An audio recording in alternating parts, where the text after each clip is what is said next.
পূব জিয়া ভৰলী আমাৰ TMPKৰ যি ব্ৰাঞ্চ আছে তেখেতসকলে আজি খুব সুন্দৰকৈ আমাৰ এই অঞ্চলৰ যিসকল ছাত্ৰ ছাত্ৰীয়ে পৰীক্ষাত উত্তীৰ্ণ হৈছে 10 আৰু 12 তেখেতসকলক খুব সুন্দৰকৈ সম্বৰ্ধনা জনাইছে আৰু এই সম্বৰ্ধনা অনুষ্ঠানত মোক ইনভাইট কৰিছিল। দুদিন আগতে তেখেতে মোৰ নিজা ভাতৃ ধনঞ্জয় ইনভিটেশ্যনটো দিছিল।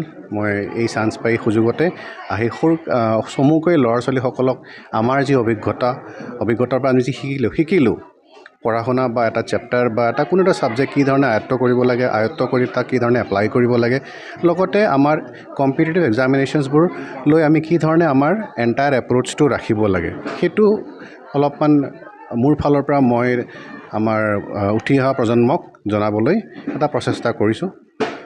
মই আশা কৰোঁ যে আমাৰ এই অঞ্চলৰ ল'ৰা ছোৱালীসকল আমাৰ অভিজ্ঞতাৰ পৰা কিবা শিকি পেলাই আৰু নিজৰ দৃঢ়তা লগতে কষ্ট মাক বাপেকৰ আশীৰ্বাদ আৰু ভগৱানৰ কৃপাৰে আগুৱাই যাওক, মোৰ সেইখিনি কামনা।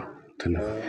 আজি এটা কথা আমি এই সভাত আমি বাৰে বাৰে উল্লেখ কৰিছোঁ যে আমাৰ মিচিং জাতিটো কি ধৰণে আমাৰ সংস্কৃতিটো গঢ়ি তুলিব লাগে যাতে অকল 10-12 নহয় লাহে ধীৰে গৈ ওপৰলৈ আমাৰ প্ৰশাসনিক ফালেই হওক বা ডাক্তৰ ইঞ্জিনিয়াৰ ফালেই হওক বা অন্য যিকোনো প্ৰফেশ্যনেল নহওক কিয় তাতে কি ধৰণে তেখেতসকলে উত্তীৰ্ণ হ'ব সেইটো লৈ আজি ডিছকাশ্যন আমি অলপমান কৰিলোঁ।